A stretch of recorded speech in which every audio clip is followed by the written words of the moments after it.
There we go. I should have turned that on. We're talking about Africa south of the Sahara. Okay, so we're looking at sub-Saharan Africa. Okay, because once again, we know that North Africa was predominantly Muslim. All right. Despite the fact that the Sahara is a desert and it's dangerous and all this other stuff, there were trade routes across the desert. Okay, people crossed the desert and made contact with the people in sub-Saharan Africa, and they traded goods back and forth.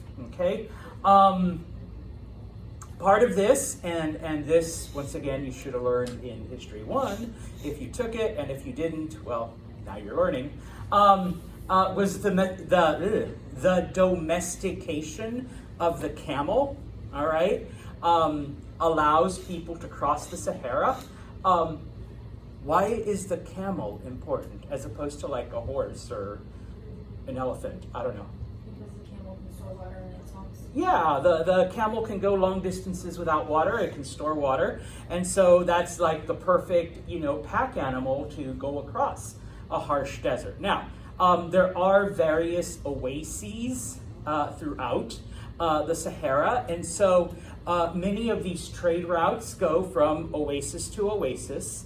Okay, and once you get past the desert, then okay, now you're in, Central and Southern Africa. Okay, so some of the areas just to mention. The first one was the Mande Kingdom in West Africa. That was like one of the first stops once you got out of the Sahara. Okay, the Mande Kingdom is kind of founded. It arises in the 1000s. We're not 100% sure exactly what date, because nobody wrote, like, today we have the Mande. No. So around the 1000s, we see evidence of the kingdom becoming, and beginning to spread out. By the 1300s, so it took them about 300 years, we know that they had extended all the way to the Atlantic, because we have found not only remains, but of course, remember, people are starting to go out on ships and whatnot. So they've encountered the Mande along the coast of the Atlantic. In addition, we have found evidence of them trading not just across the Sahara, but into other areas of Africa. Okay, so they were one of the important areas in this African trade. Okay, and I promise I'll make it smaller, okay?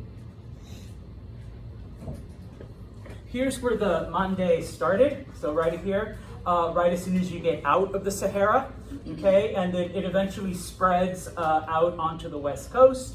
And we know, like I said, that they traded with some of the kingdoms in the interior. This map is in your textbook, I believe. The lines that you see going through the Sahara, those were the major trade routes. So it's not as if you could just hop on a camel and go, all right? People had already mapped out like where the oases were and where you could stop. And so there were some people are like, wait, were there cities in the desert? More than anything, they were like outposts next to an oasis where you could rest and resupply and, all that other good stuff. Okay? Let me go back to the map real quick. If you look to the left of the Mande is the Mali Kingdom.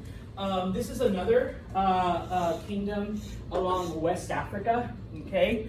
And like the Mande, the Mali also traded through the desert. They sent people back and forth, along the desert. They eventually also reached the Atlantic, and so when people started taking ships and boats and going, to different parts, they were one of the groups that traded with them, okay?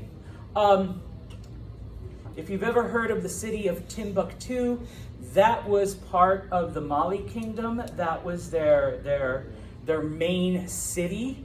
And along with goods, along with like money and gold and all of the other stuff that they traded, Timbuktu also became a religious center because on these trails, okay, it wasn't just, It wasn't just, commercial stuff. The traders also brought religion, okay? And so it wasn't like a massive influx the way it was in North Africa, but from the occasional traveler, they would share, Islam, and they would bring converts. And so eventually, there were enough Muslims in the Mali Kingdom to establish a center, a religious center, okay? So Timbuktu became that religious center. So, I really need a remote, okay? I promise I'll come back, all right? Oops, no, not yet. All right, so whereas Islam spread pretty quickly, okay, across northern Africa, we do get then, okay, within these areas, all right, Islam also spreading. Maybe not as quickly, okay, but we do see religion then being part of the stuff that gets traded, okay. Finally, okay, I think yes, in East Africa, okay. Let me really quick. When we talk about the Swahili homeland, it's all of this in green, okay? They basically stuck to the coast, all right, of East Africa. They didn't venture into the interior very much, okay? Because of their location, and once again, remember at the beginning of the chapter, we talked about the development of better ships, better boats, navigation. They were able to sail all the way to India. Arabia was just right across the water. They were able to go into the Persian Gulf. And so they were able to trade with various Islamic kingdoms. And so once again, it wasn't just goods, but eventually religion also. So we do see Islam spreading into East Africa. In fact, Swahili is actually a mix. When we talk about the language Swahili, it's actually a mix of both Arabic and local African languages. It evolves over time to absorb the two. So that is how, intertwined the trade was. When it comes to the products out of East Africa, it was a little different than some of the areas in North and West Africa, just because of the resources that are found. I'm not sure what that was. So first off, because of where the Swahili were, they traded in ivory, okay? Now, I always have to ask to make sure everyone knows, we're not talking about soap. What is ivory? Elephant tusks. Elephant tusks, yes, okay? And it's not just the tusk. It's not like, okay, yay, I've got an elephant tooth, whatever. You carve it up and you can make numerous things from it, I'm sorry. And please don't hate me, okay? Like, I've traveled to different parts of the world and I've seen ivory, swords, like the sword handle was made out of ivory. I've seen little statues, really old, like 200-year-old pianos. The keys used to be made of ivory, okay? I've seen some of those, and they are kind of pretty, all right? I know, I feel horrible because they kill elephants to do that. But it's very valuable, all right? And so they traded in ivory, okay? Gold in Eastern Africa at this time, there was quite a bit of gold. And so remember, that is the principal medium of exchange. So the more gold you can get, the better. And then, of course, and we'll talk about slavery in a future chapter, but these are one of the first people to start buying and selling people, okay, into slavery, all right? Okay, so moving on then. We will look at the Americas. Now, just FYI, when I say Americas, I'm talking about North and South, okay? So the entire continent, the entire hemisphere, okay? And just in case you weren't aware, all right, but sometimes I have to say it anyways, okay? Columbus was not the first European to reach the Americas, okay? It was the Vikings, all right? The dudes that didn't have horns on their helmets, okay? Yes, while they were raiding and pillaging and plundering all parts of Europe, they eventually go and discover Iceland, and so they settle Iceland. Then they keep going west, and they discover Greenland, and so they settle in Greenland. And then they keep on kind of sort of going west, and they run into Canada, all right? Specifically, Newfoundland, all right?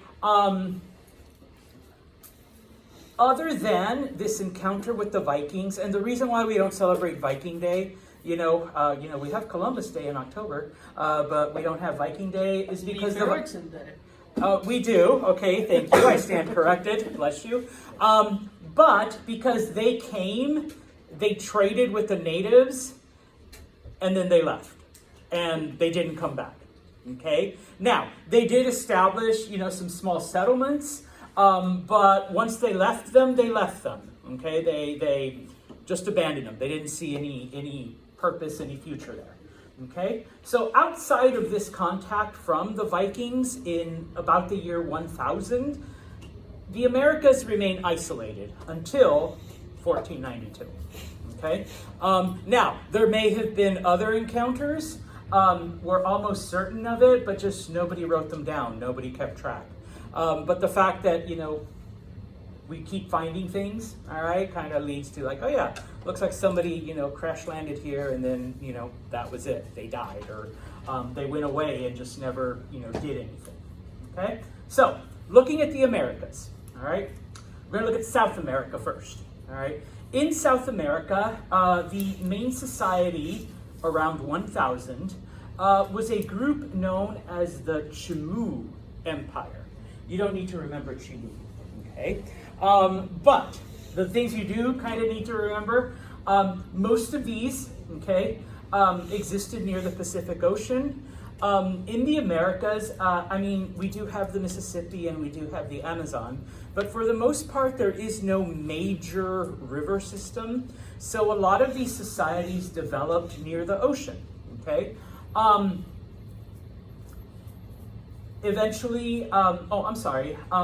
It is basically in the area of modern day Peru and Ecuador, okay? So wherever, I'll show you on the map right now. Where modern day Peru exists, that's where the Chimu had their center of power. Over time, and once again, a couple hundred years, they expanded throughout the mountains, they expanded throughout the region, and they eventually took control of pretty much a huge area, okay? Now, because they are not near a major river, okay, they are near the ocean, but you really can't use ocean water. You have to desalinize it first, and they don't have that technology yet. The Chimu developed irrigation, okay? Basically, Peru and Ecuador are mostly mountainous, and what falls into the mountains? Not just rain, but also snow, okay? And so the Chimu figured out how to bring the rain and the snow from up here to where they needed it down here, okay? And you think, okay, yeah, so you just let it fall. No, you literally have to dig canals and channels and bring it into a specific area, okay? So they were one of the first in the Americas to develop irrigation. Just FYI, like the Persians had developed this, 2,000 years before. A couple of other societies, the Egyptians had, but this is a first for the Americas, okay, for Native Americans. In addition to the usual crops, one of the important things that the Chimu developed was cotton, which is a first for the Americas. Yes, Egyptians had developed cotton, the Indians had developed cotton in India, but this is the first time we see it happening in the Americas. And what is the importance of cotton? Clothing, okay? Before this time, and actually I was just having this conversation yesterday with some students, they used like llama and alpaca wool for clothing. And if you've never worn anything made out of alpaca wool, that thing is the itchiest thing I've ever worn. Okay, so I can see why the Chimu would develop cotton, so they wouldn't have to wear freaking alpaca underwear or something like that, because that is just like, no, all I had was an alpaca hat, and I was always doing this, because alpaca is so itchy. Okay, the Chimu Empire lasts for about 400 or 500 years until the Inca come along, and they are overthrown by the Inca. Those of you that have studied history before, who eventually overthrows the Inca? It's the other class I teach. Spanish. All right, the Spanish come in and overthrow the Inca. So the Chimu lasted for quite some time. Okay, now a map of South America. Let me make it big so that the area I want shows up. Okay, so the Chimu. Oh, here we go. The Chimu start right here, but then eventually they spread out through all of this. Okay, and yeah, because they're near the ocean, these are all mountains, so they bring water down into the mountains. I didn't list it. All I listed was the fact that they developed cotton. But let me make this smaller. Anyone remember what maize is? Corn. So yeah, corn. They did lots of corn. They did peanuts.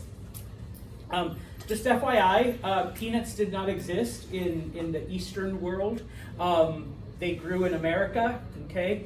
Potatoes, so if you love French fries, okay, the Chimu say you're welcome, because they developed there's like in Peru, if you go there now, there's like literally 25 different varieties of potatoes, okay? And some of you are like, really? I thought they were just brown and weird shaped. No, there's like, literally tons of potatoes. Okay, and of course peppers. Okay, so if you like spicy food, all right, you got peppers that grow there as well. Now, I'm not Peruvian. My background is Mexican. I think I've said that before. But even today, and it's considered a delicacy, they raised guinea pigs. Okay, and not as pets. All right, just FYI. They raised them for food, and like I said, even today in Peru. It is considered a delicacy, okay? Mesoamerica, moving on, because, yeah. All right, Mesoamerica, when you see Mesoamerica in a textbook, it is referring to Mexico and Central America, okay? So Guatemala, Honduras, Panama, okay, Costa Rica, those places, okay? Now, in History 101, we talked about the Teotihuacan, and how they took over, most of central Mexico. Eventually, the Teotihuacan collapsed, all right? The society is destroyed, okay? FYI, their ruins are still there. They're about 25 kilometers north of Mexico City. Huge temples and pyramids and everything. You can still go and climb them and everything. But with the Teotihuacan collapse, a group known as the Toltecs, okay, they take over and they become the rulers of Mexico, okay? From the center of Mexico, they begin to expand their empire and they begin to grow in different directions and conquer most of the area, okay? As far as food goes, once again, maize. Just FYI, corn is from the Americas. It didn't exist like in Europe or Africa or Asia before, not until, Columbus. Corn plants were taken back to other parts of the world.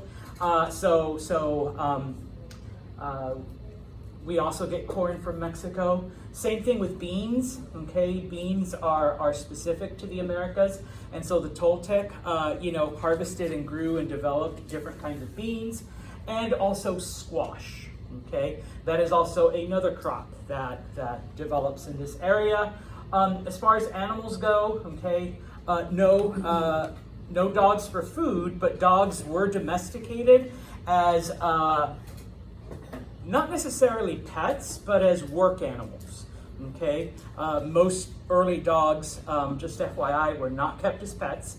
but they were for a purpose, like some kind of working purpose. And so in Mexico, we see one of the first examples of that, where dogs are domesticated to serve a function.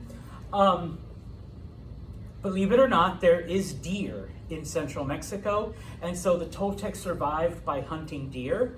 Okay, not as big as the deer up here, but still deer. Okay, and if you've never had deer meat, pretty good. All right, and once again, not to offend people. All right, but they did domesticate the rabbit. And it wasn't as a pet, and it wasn't as a work animal, all right? Rabbit was for food. And I know people have bunnies as pets. Once again, I am so sorry, okay? I have had rabbit before, and it's kind of yummy. I'm so sorry. I also have a couple pair of really, really nice rabbit wool socks.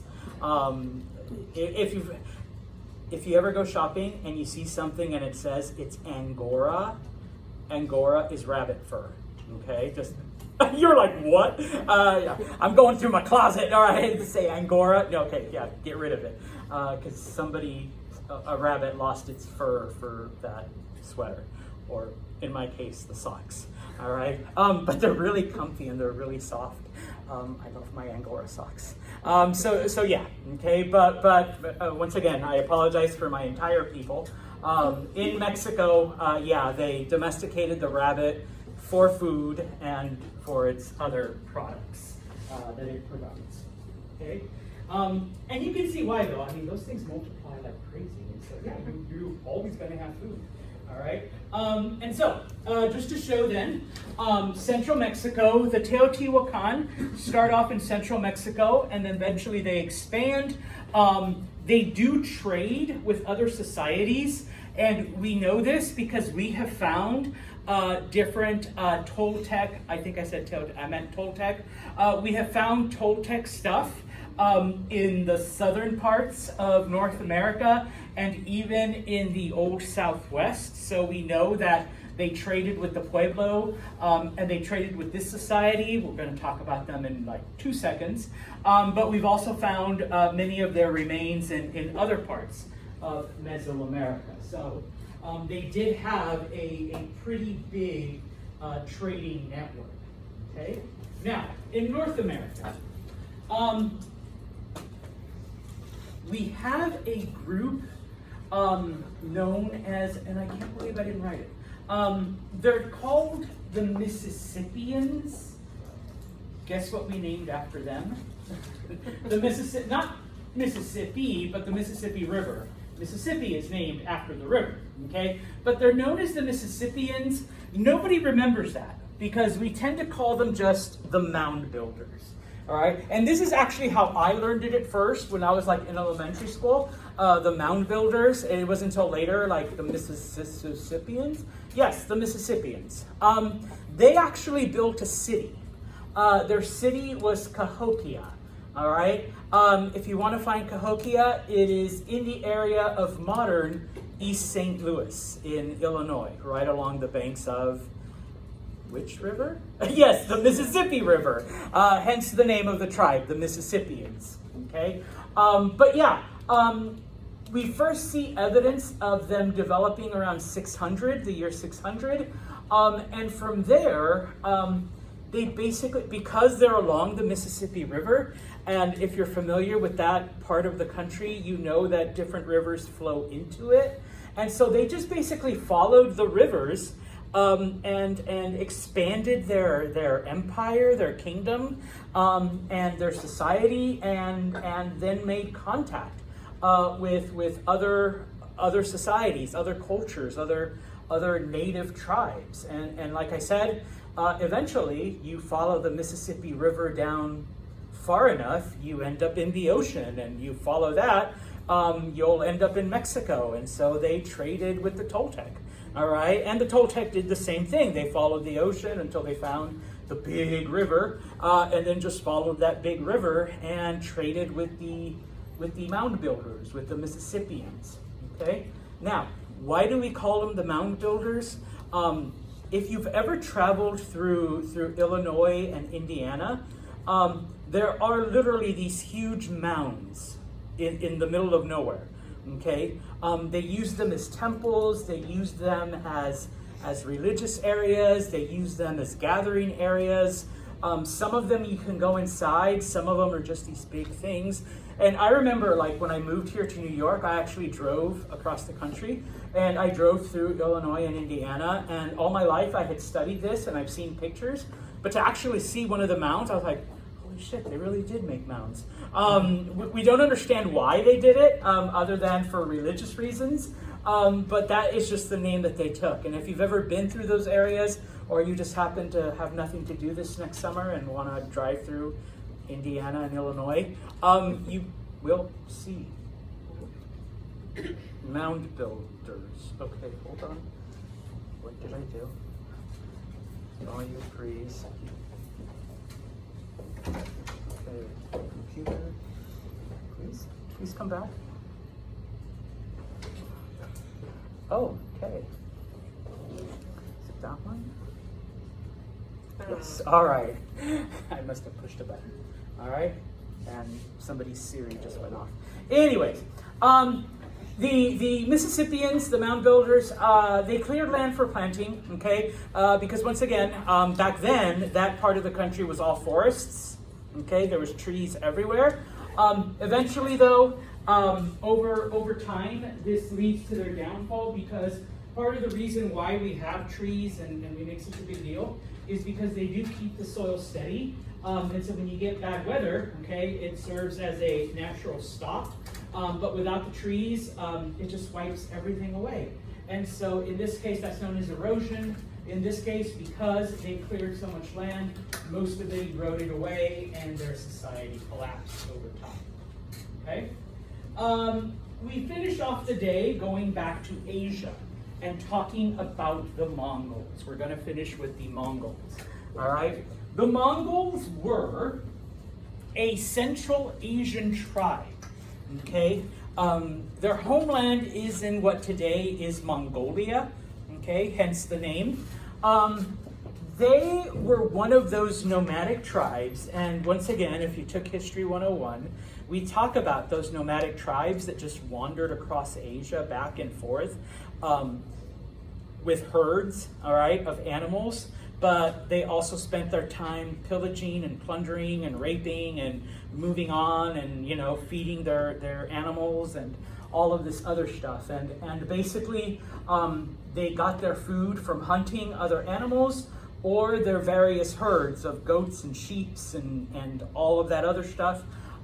They just let them go loose. They followed them. When they were hungry, they killed one. When they needed milk, they milked one, and so on. Okay, they followed their herd around. Okay, and sometimes they would move according to the seasons. So when it got too cold in the north, they'd migrate south. When it got too warm in the south, they'd migrate north. Okay, and that was their life for thousands of years. All right. Eventually, though, they do develop into a very militaristic society because, like I said, when they wanted something that wasn't part of their group, all right, they see a village, they're going to plunder, they're going to pillage, they're going to burn stuff down, they're going to take you as a slave if they need one, or, you know, take away your women and just take what they want, and then off they go. Okay, so they had to develop this military lifestyle as well. Okay, one of the things about the Mongols is that they were one of the first to develop the compound bow, as opposed to, and even Europeans were late to this. Even like 500 years later, Europeans were still using the longbow. They're using a compound bow, which provides much more, I guess, force to the arrow when you shoot it, and it can go farther? Yes, farther, okay? In addition, because they lived their life on horseback, they were expert riders, and they eventually learned how to fire arrows while moving on horseback, okay? Other armies that, you know, used horses, they'd have to dismount and fire arrows or fight, and then get back on, whereas the Mongols, just shot it straight off the horseback. Okay. As far as marriage went, and this is one thing you need to remember: marriage for love, because you see someone, you think they're cute, you get all nervous and sweaty, and you think you're going to throw up or whatever. Yeah, y'all know what I'm talking about. All of that stuff, that is a relatively new phenomenon. Okay, typically marriage was done as a social arrangement. Amongst the Mongols, there were various tribes, and those tribes fought each other. And so in order to unite tribes and to make your group stronger, you would, and I'm sorry ladies, you were basically just property, you would be married off to another tribe so that your father or your brothers, would have allies, okay? And that was it. That's what women were for, okay? Now, because of this, the Mongols believed, or at least they allowed, multiple wives, okay? So in this sense, you could be allied to different groups by marrying into them. And of course, that's not to say that the women were just property in that sense, but the women also had various responsibilities amongst the tribe. Elder wives were sometimes consulted, and asked for advice, and they were listened to, okay? Just as an FYI, if anybody here is a fan of Game of Thrones, all right, if you're old enough, some of you might be a bit too young for some of it, they based the Dothraki on a little bit of the Mongol lifestyle, okay? Not everything, not like the whole thing, but they did base some of the personality traits on it, okay? Now, the Mongols, they need more land, okay? Because these tribes have gotten huge.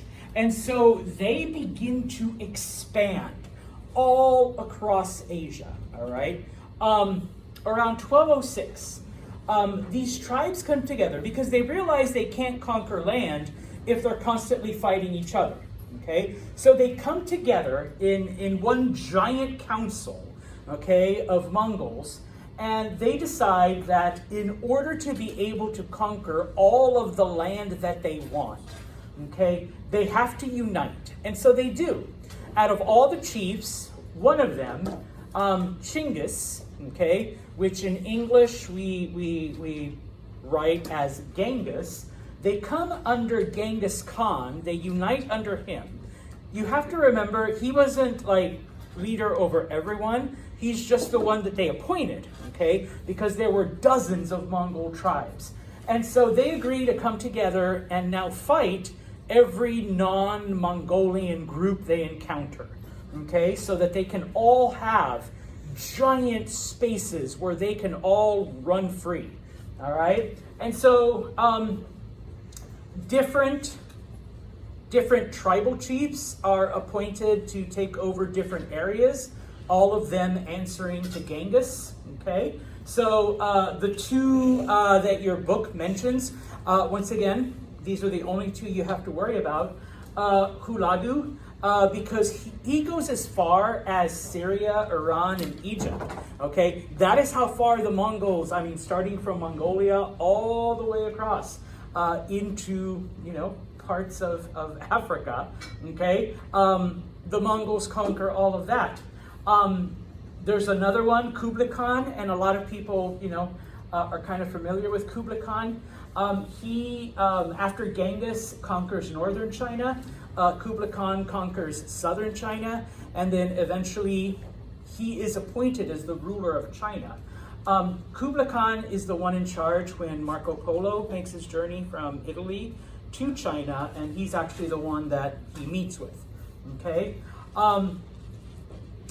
The Mongols they used fear and they used terror just as much as they used their skill and their weapons in conquering other groups, okay?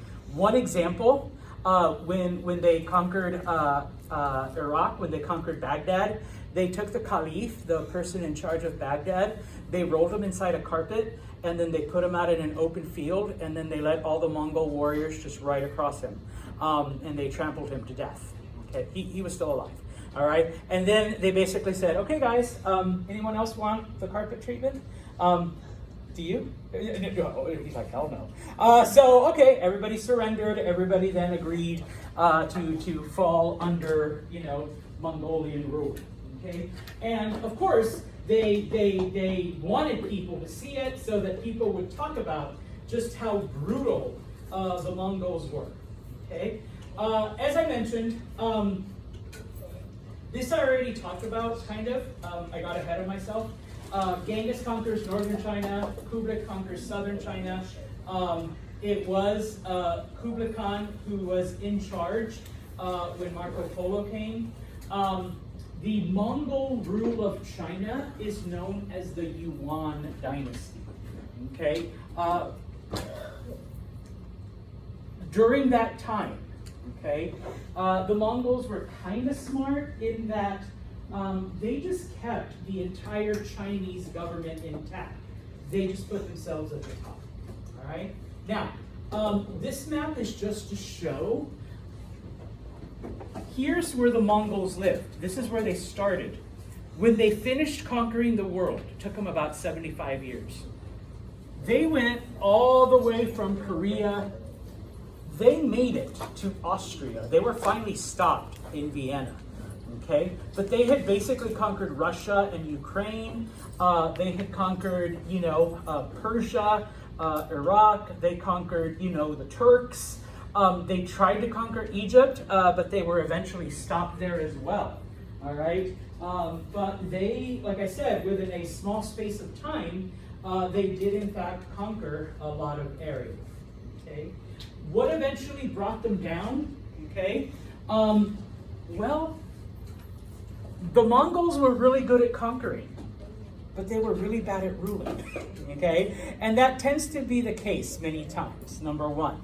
Number two, there's the old saying that the enemy of my enemy is my friend, okay? So many of the groups that had been conquered by the Mongols, they got together and rebelled against the Mongols. And remember, they're not doing a very good job of governing. So almost immediately, okay, even though they conquered a lot of land, almost immediately they lost it because they couldn't govern it and because the people they had fought rose up against them. All right? Questions? All right. If you have anything to